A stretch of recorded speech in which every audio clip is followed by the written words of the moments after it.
खुदी को कर बुलंद इतना, हर तकदीर से पहले खुदा बंदे से खुद पूछे, बता तेरी रजा क्या है। जी हाँ मित्रों, welcome back to my channel. मित्रों, आज इतिहास विषय के साथ हम उपस्थित होने वाले हैं और जैसा कि चित्र में आप देख रहे हैं महापुरुषों और इनके जोश भरे कथन आपको बहुत कुछ याद दिलाते होंगे, बहुत कुछ स्मरण कराते होंगे। तो उसी श्रृंखला में आगे बढ़ते हैं और भारत का स्वाधीनता आंदोलन से लेकर के भारत का इतिहास आज हम पढ़ने वाले हैं। तो आइए सबसे पहले जानते हैं कि आज हम क्या पढ़ने वाले हैं। तो विद्यार्थियों, प्रतियोगी परीक्षाओं की तैयारी करने वाले और हमारे शिक्षक भाई और बहनों जो कि आप बच्चों को पढ़ाते हैं, तैयार कराते हैं उनका, तो हर किसी के लिए यह वीडियो महत्वपूर्ण होने वाली है और आप इसको आखिर तक देखिए। इस वीडियो को आपको बहुत सारी जानकारी प्राप्त होने वाली है। तो आइए सबसे पहले देखते हैं कि आज इस पुस्तक में आप क्या क्या पढ़ने वाले हैं। तो कौन कौन से पाठ आप पढ़ेंगे इस पुस्तक में, ये देखिए। इसमें है, पहला पाठ है यूरोपीय शक्तियों का भारत में आगमन, भारत में अंग्रेजी राज्य की स्थापना, भारत में कंपनी राज्य का विस्तार, भारत में कंपनी राज्य का प्रभाव, प्रथम स्वतंत्रता संग्राम, कारण एवं परिणाम, ब्रिटिश राज्य के अधीन भारत, भारत में नवजागरण, भारत में राष्ट्रवाद का उदय एवं विकास, भारत का स्वाधीनता आंदोलन, अंग्रेज भारत छोड़ने को विवश, स्वतंत्र भारत में चुनौतियाँ एवं विकास, महत्वपूर्ण घटनाएं एवं तिथियाँ, हमारा लोकतंत्र, देश की सुरक्षा एवं विदेश नीति, वैश्विक समुदाय एवं भारत, नागरिक सुरक्षा, दिव्यांगता, कारण एवं बचाव। तो ये था परिचय पाठ का। और अब आते हैं मुख्य विषय पर। तो ये मुख्य विषय में जो पाठ है, जो शीर्षक है, वो है यूरोपीय शक्तियों का भारत में आगमन। कौन कौन सी यूरोपीय शक्तियाँ थीं जो भारत में आईं, इनके विषय में आप जानने वाले हैं। तो इन भारतीय शक्ति, जो भारत विदेशी शक्तियाँ आईं, कौन कौन सी कंपनियाँ थीं, उसमें पुर्तगाली थे, डच थे, फ्रांसीसी और ब्रिटिश। तो यहीं पर देखिए आपको पहला प्रश्न आरंभ हो जाता है कि भारत में कौन कौन सी व्यापारिक कंपनियां व्यापार करने के लिए आईं। तो इसका सीधा सा जवाब है कि भारत में पुर्तगाली, डच, फ्रांसीसी और ब्रिटिश कंपनियां व्यापार करने के लिए आईं। अब इसके बाद आप आगे जानेंगे कौन सी कंपनी पहले आई, कहाँ पर अपना केंद्र स्थापित किया और ये सब कंपनियां किन मार्गों से भारत आए। तो ये बता दें सारांश रूप में कि ये सब कंपनियां जिस रास्ते से भारत आई वो 3 व्यापारिक मार्ग हुआ करते थे उस समय। तो इन 3 व्यापारिक मार्गों में आपको हम बताएंगे पहला मार्ग कौन सा था, दूसरा कौन सा था, तीसरा कौन सा था। तो पहला व्यापारिक मार्ग जो था वो फारस की खाड़ी से होता हुआ समुद्री मार्ग था और इस मार्ग को इराक, तुर्की, वेनिस और जिनेवा से व्यापार होता था इसमें। तो ये सारे जो व्यापारिक मार्ग हैं इनके संबंध में आपको हम बताएंगे और ये देखिए पेन की सहायता से अधिक स्पष्ट हो जा रहा है। यहाँ पर प्रथम व्यापारिक मार्ग, जैसे यहाँ पर देखिए ये प्रथम व्यापारिक मार्ग है। फिर इसके बाद आता है दूसरा व्यापारिक मार्ग, यहाँ लिखा हुआ है। ये लाल सागर से अलेक्जेंड्रिया का था, जहाँ से समुद्र द्वारा वेनिस और जिनेवा को ये जाया जाता था। फिर तीसरा व्यापारिक मार्ग है, ये मध्य एशिया से मिस्र और फिर यूरोप के लिए था। तो आप यह जान गए कि जो व्यापारिक कंपनियां थीं इनमें भारत आने के लिए 3 व्यापारिक मार्ग थे उस दौरान। और ये देखिए ये चित्र बना हुआ है, मानचित्र में काफ़ी अच्छे से बताया गया है, जो कि आप बुक में भी देख सकते हैं। अब इसके बाद आते हैं अगले पेज पर, देखिए। तो इस प्रकार ये यूरोपीय जो कंपनियां थीं भारत में आई और इसमें इन कंपनियों में आपस में प्रतिद्वंदिता छिड़ गई। एक प्रकार का समझिए कि कंपटीशन होने लगा कि कौन सबसे पहले अपना अधिकार जमाएगा। और वो उस समय जो भारत की वस्तुएं थी, कौन कौन सी वस्तुएं थी, इनको आप जानेंगे। उनके वितरण के लिए वेनिस और जिनेवा जो थे मुख्य व्यापारिक केंद्र थे उस दौरान। तो अपना एकाधिकार जमाए रखने के लिए यूरोप की शक्तियों की व्यापार में हिस्सेदारी पर रोक लगा दी गई। अब देखिए कुस्तुनतुनिया नाम आया। कुस्तुनतुनिया जो थी 15वीं शताब्दी में यहाँ पर तुर्कों ने अपना अधिकार कर लिया। अब एक प्रश्न और आ गया, कुस्तुनतुनिया पर तुर्कों ने अपना अधिकार कब कर लिया। तो 1453 ईस्वी में कुस्तुनतुनिया पर तुर्कों ने अपना अधिकार कर लिया। अब तुर्कों ने यूरोप और भारत के मध्य पुराने सभी संचार के माध्यमों को बंद कर दिया। कुस्तुनतुनिया नगर व्यापार मार्ग का मुख्य द्वार था। व्यापार के लिए यूरोप के व्यापारियों को कुस्तुनतुनिया नगर पार करना पड़ता था, लेकिन तुर्कों द्वारा मार्ग पर कब्जा होने के कारण यूरोप और भारत के मध्य व्यापार को बहुत धक्का लगा। अब देखिए प्रतिस्पर्धा होनी शुरू हो गई, अपनी जड़ें मजबूत करने लगे। तो जब प्रतियोगिता का दौर आरंभ होता है तो उस दौरान अपनी अपनी जड़ें मजबूत करने के लिए, अपना वर्चस्व कायम रखने के लिए, अपने आप को स्थापित करने के लिए नए नए खोज भी होते हैं। तो उस समय समुद्री मार्ग की खोज की गई। यूरोपवासी जो थे व्यापार के लिए नए समुद्री रास्ते खोजने लगे और इन जगहों की खोज मात्र संभावनाओं के आधार पर, खाली एक संभावना थी। मन कहते नहीं, उम्मीद पर दुनिया कायम होती है, आशावादी सोच का परिणाम थी। और अंत में ये कह सकते हैं कि ये आशावादी सोच ही उनको विजय दिलाई और भारत पर वो अपना अधिकार भी स्थापित कर लिए। जबकि भारत के लिए तो ये दुर्भाग्यपूर्ण स्थिति थी, लेकिन अगर उनके परिप्रेक्ष्य में देखें तो उन्होंने अपनी आशावादिता को जरूर अच्छे परिणाम की ओर तक पहुँचाया। अब इसके बाद आते हैं यूरोप के उभरते राज्यों के महत्वाकांक्षी राजाओं व रानियों को धन, धर्म और ध्वज के सपने दिखाए। उस समय उन्होंने धर्म का विस्तार, धन भी एकत्र होगा, ध्वज मतलब उनका वर्चस्व कायम होगा, उपनिवेश बनाएंगे। जैसा कि देखिए धन के लिखा है, खजाना इकट्ठा होगा, धातु, सोना, चांदी, मसाले, ये सब ईसाई धर्म का प्रचार प्रसार, ध्वज दूर दूर तक उपनिवेश पर फहराए जाएंगे और उनका साम्राज्य बढ़ेगा, साम्राज्यवादी नीति का विस्तार होगा। तो ये यहाँ तक आ गए। अब इसके बाद आते हैं कोलंबस और वास्को डी गामा के नाम। कोलंबस का नाम भी सुना होगा आपने, वास्को डी गामा का सुना होगा।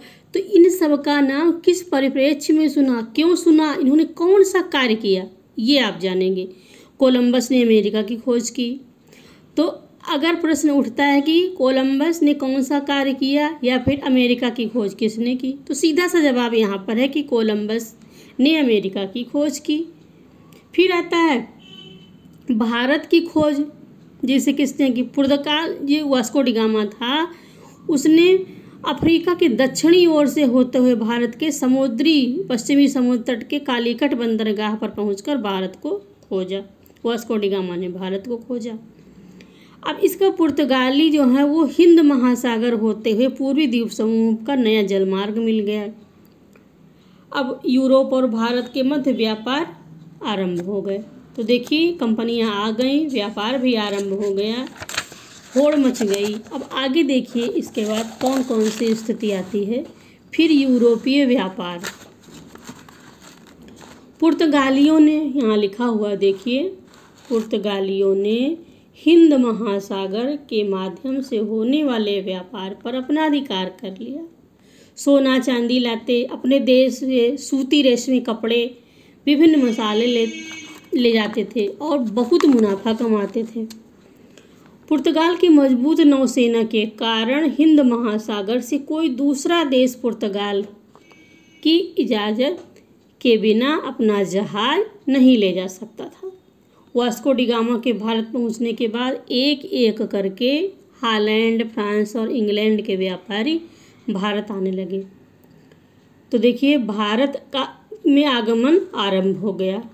अब आगे देखते हैं भारत में यूरोपीय व्यापारियों की कौन सी होड़ थी। ये देखिए चित्र में जैसा कि दर्शाया गया है, कितनी बड़ी होड़ मची हुई है। देखिए व्यापार के लिए इधर कोई लिए जा रहा है, यहाँ छीना झपटी मची हुई है। यहाँ देखिए निरीक्षण, यहाँ पर मीटिंग चल रही है, वार्ता चल रही है, सारी स्थितियों पर विचार करने के लिए विमर्श हो रहा है। अब देखिए कौन सी होड़ मची।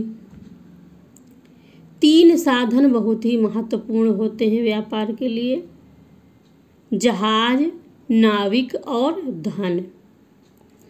अब आगे देखें, अमीर यूरोपीय व्यापारी से 17वीं शताब्दी की शुरुआत में यानी 1600 से 1670 के बीच व्यापारिक कंपनियां स्थापित हुई। और व्यापारिक कंपनी का क्या अर्थ है ये जान लें कि व्यापारिक कंपनी किसे कहते हैं। व्यापार में कई लोगों की हिस्सेदारी का होना। सभी हिस्सेदार व्यापार में अपनी अपनी पूंजी लगाते थे।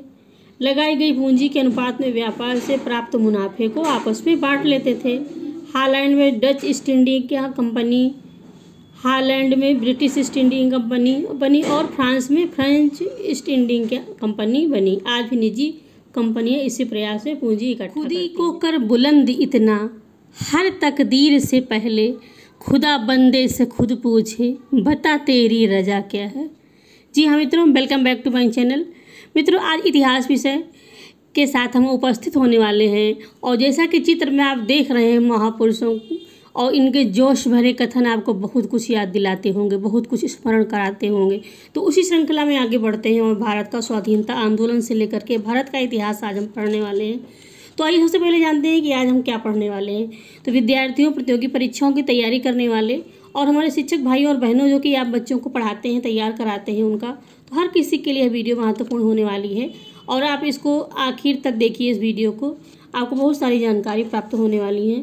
तो आइए सबसे पहले देखते हैं कि आज इस पुस्तक में आप क्या क्या पढ़ने वाले हैं। तो कौन कौन से पाठ आप पढ़ेंगे इस पुस्तक में, ये देखिए। इसमें है, पहला पाठ है यूरोपीय शक्तियों का भारत में आगमन, भारत में अंग्रेजी राज्य की स्थापना, भारत में कंपनी राज्य का विस्तार, भारत में कंपनी राज्य का प्रभाव, प्रथम स्वतंत्रता संग्राम, कारण एवं परिणाम, ब्रिटिश राज्य के अधीन भारत, भारत में नवजागरण, भारत में राष्ट्रवाद का उदय एवं विकास, भारत का स्वाधीनता आंदोलन, अंग्रेज भारत छोड़ने को विवश, स्वतंत्र भारत में चुनौतियाँ एवं विकास, महत्वपूर्ण घटनाएं एवं तिथियाँ, हमारा लोकतंत्र, देश की सुरक्षा एवं विदेश नीति, वैश्विक समुदाय एवं भारत, नागरिक सुरक्षा, दिव्यांगता, कारण एवं बचाव।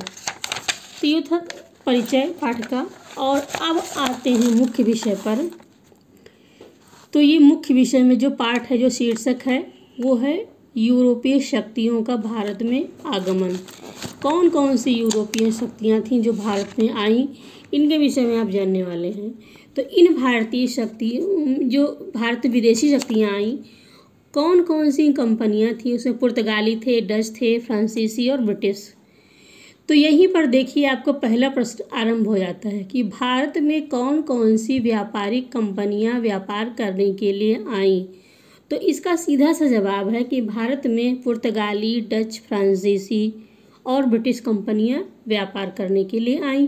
अब इसके बाद आप आगे जानेंगे कौन सी कंपनी पहले आई, कहाँ पर अपना केंद्र स्थापित किया और ये सब कंपनियां किन मार्गों से भारत आए।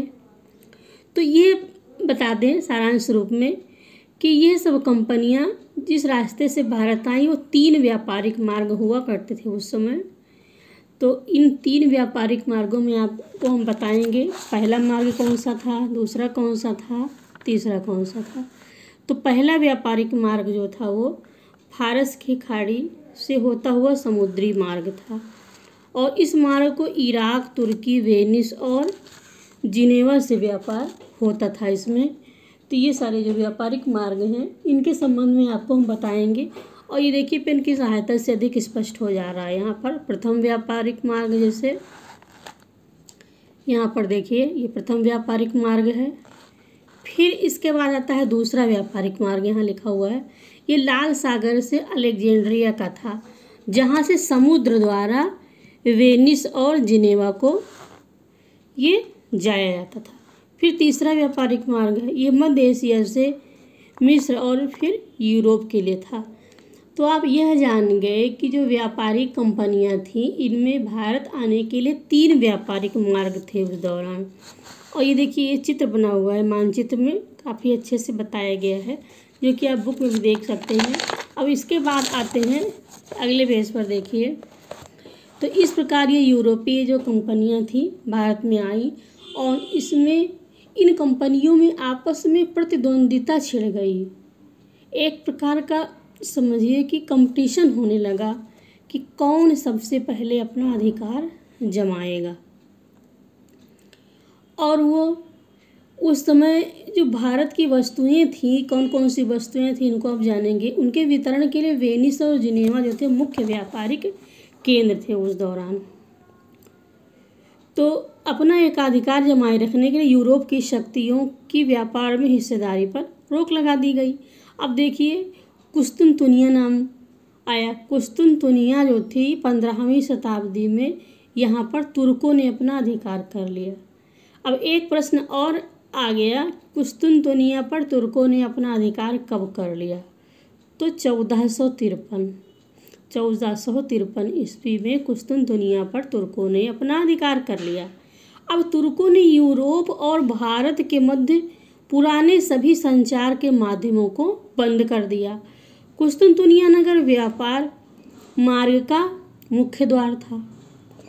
व्यापार के लिए यूरोप के व्यापारियों को कुस्तुनतुनिया नगर पार करना पड़ता था, लेकिन तुर्कों द्वारा मार्ग पर कब्जा होने के कारण यूरोप और भारत के मध्य व्यापार को बहुत धक्का लगा। अब देखिए प्रतिस्पर्धा होनी शुरू हो गई, अपनी जड़ें मजबूत करने लगे। तो जब प्रतियोगिता का दौर आरंभ होता है तो उस दौरान अपनी अपनी जड़ें मजबूत करने के लिए, अपना वर्चस्व कायम रखने के लिए, अपने आप को स्थापित करने के लिए नए नए खोज भी होते हैं। तो उस समय समुद्री मार्ग की खोज की गई।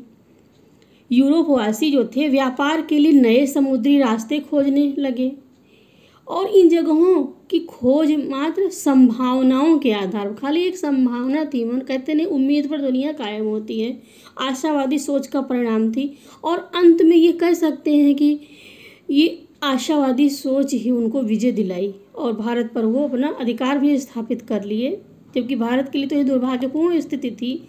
लेकिन अगर उनके परिप्रेक्ष्य में देखें तो उन्होंने अपनी आशावादिता को जरूर अच्छे परिणाम की ओर तक पहुँचाया।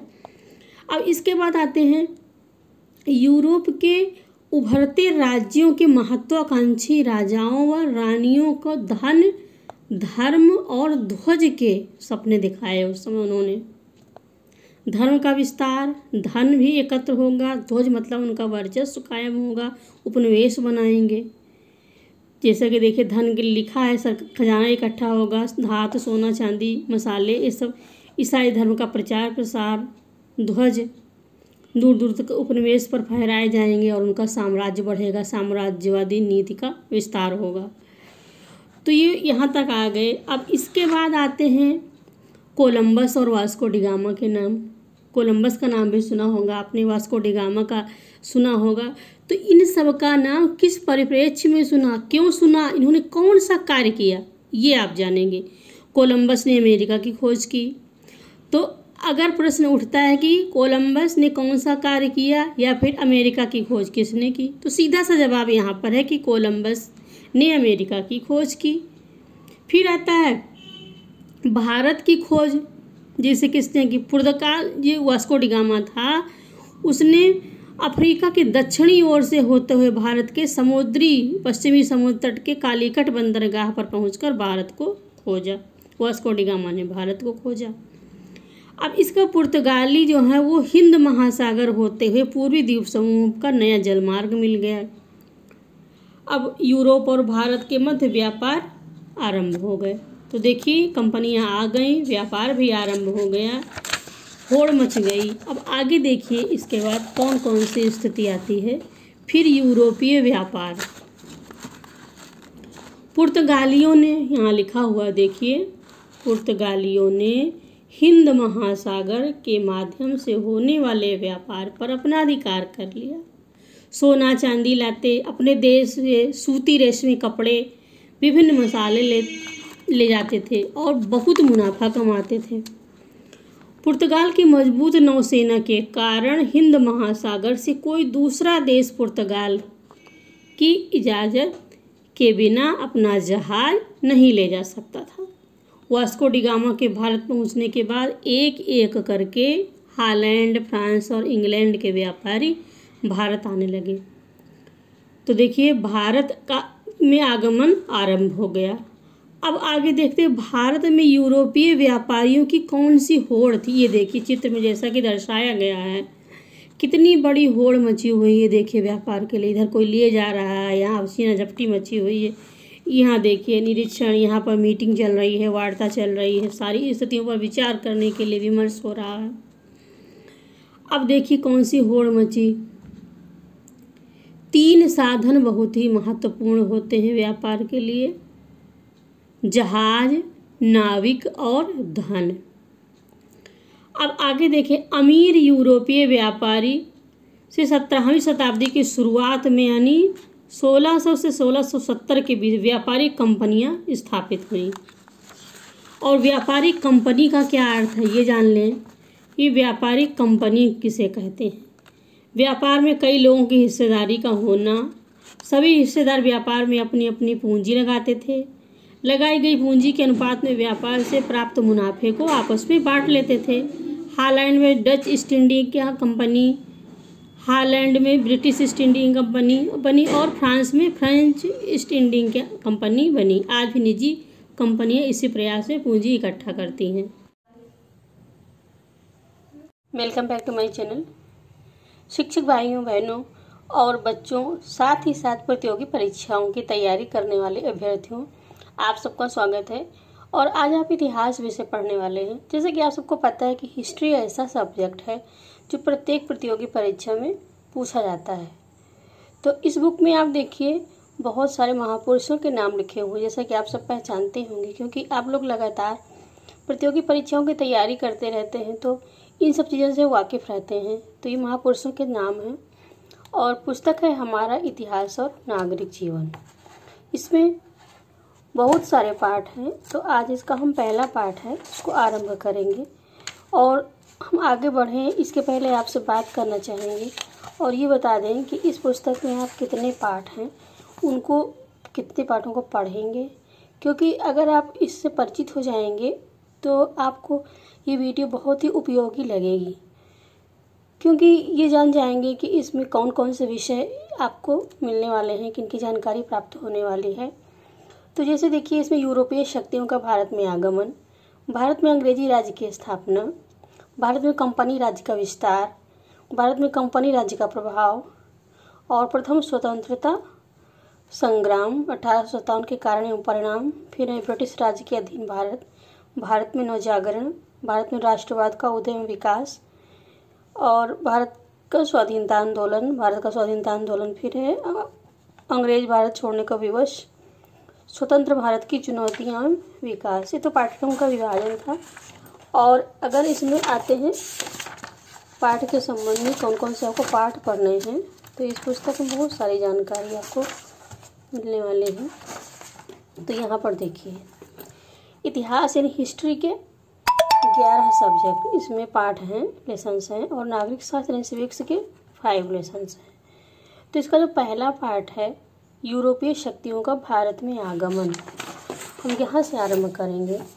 तो जैसा कि आप देख पा रहे हैं तो यूरोपीय शक्तियों का भारत में आगमन, कैसे यूरोपीय शक्तियाँ थीं, तो पहले इस पर ध्यान देंगे यूरोपीय शक्तियाँ कौन थीं, कौन कौन से लोग भारत आए और उन्होंने किस मार्ग से आकर के भारत में प्रवेश किया।